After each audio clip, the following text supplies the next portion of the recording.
Hello everyone, welcome back. तो आज हम बात करते हैं साइमल्टेनियस इक्वेशन के बारे में।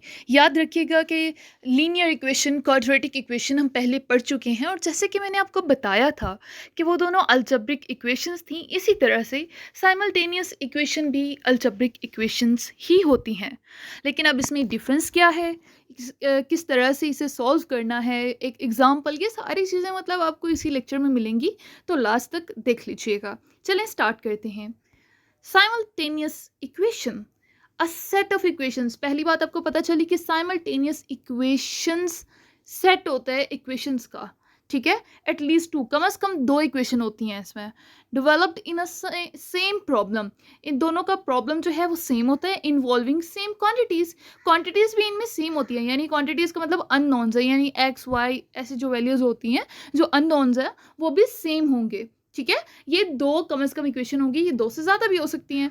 तो ज़्यादातर केसेस में जो क्वेश्चन आते हैं उसमें दो इक्वेशंस ही होती हैं। अब इसे सॉल्व कैसे करना है मैं ये आपको बता देती हूँ। वे टू सॉल्व, इसमें तीन स्टेप हैं बेसिकली। तीन सिंपल स्टेप्स में आप इस जो क्वेश्चन है इसको बहुत जल्दी फास्टली सॉल्व कर सकते हो। तो फर्स्ट स्टेप है आपका एलिमिनेट वन, यहाँ पे ONE1 था, ऑफ द अननोन्स।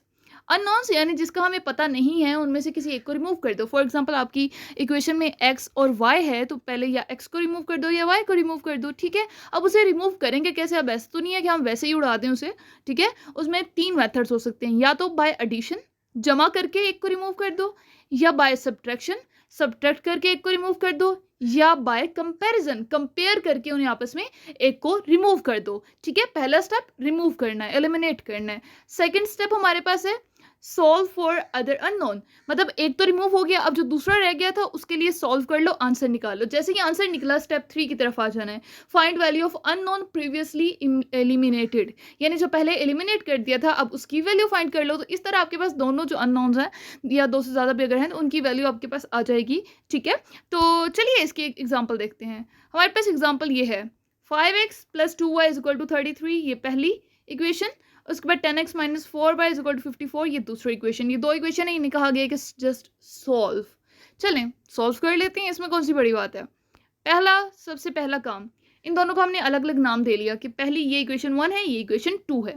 अब स्टेप 1 करना है। स्टेप 1 में हमने क्या करना था कि एलिमिनेट करना है। एलिमिनेट करने के लिए पहले हम क्या करेंगे, जो एडिशन या सब्ट्रैक्शन परफॉर्म करने के लिए हमें पहले ये करना होता है कि इन दोनों में से या तो दोनों f की ये जो x है, इन दोनों की वैल्यू हम सेम कर लें, यानी इसके साथ, जैसे अगर यहाँ पे 5x है तो यहाँ पे भी 5x हो, ये अगर यहाँ पे 10x है तो यहाँ पे भी 10x हो। या फिर हम y की सेम कर लें, जैसे यहाँ पे 2y है तो यहाँ पे भी 2y हो, या फिर अगर यहाँ पे 4y है तो यहाँ पे भी 4y हो, ठीक है। इन दोनों में से कोई एक वैल्यू हमें सेम करनी होगी। तो अब सेम करने के लिए हम पहले स्टेप में पहले ये कर लेते हैं कि मल्टीप्लाई इक्वेशन 1, जो ये पहली इक्वेशन है, इसे किससे हमने मल्टीप्लाई करना है, इसे 2 से। इक्वेशन 2 से नहीं, बल्कि 2 जो डिजिट है उससे। इसको अगर हम 2 से मल्टीप्लाई करें तो 5 हमारे पास 10 हो जाएगा, 10x, ठीक है।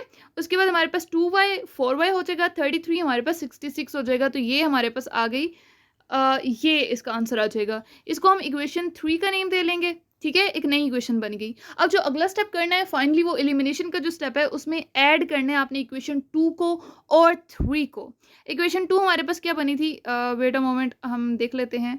10x - 4y, मैं आपको अभी ये करके यहाँ पे दिखा देती हूँ।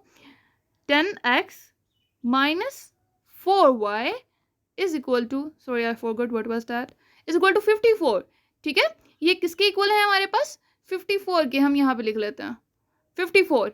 उसके बाद जब दूसरी जो हमारे पास तीसरी यानी जो बन गई है, वो है 10x + 4y is equal to 66।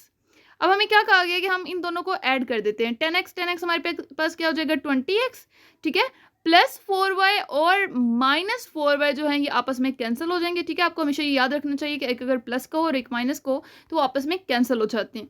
इसी तरह 54 + 66, तो हमारे पास ये 120 आ जाएगा, यानी ये इक्वेशन आ गई हमारे पास, 20x = 120। अब जो है स्टेप 2 वो यहाँ पे होगा कि आपने जो है जो बच गया है अब उसकी वैल्यू आपने फाइंड कर लेनी है, यानी यहाँ पे x बचे तो x की वैल्यू फाइंड कर लेनी है। अब कैसे फाइंड करेंगे मैं आपको बताती हूँ। 20x = 120 अगर हमारे पास है, तो x = सिंपली हो जाएगा 120, ठीक है, डिवाइडेड बाय, अगर हम 20 करेंगे, 0 0 से पहले cancel, 2 1s to six are, यानी हमारे पास x की वैल्यू यहाँ पे 6 आ गई।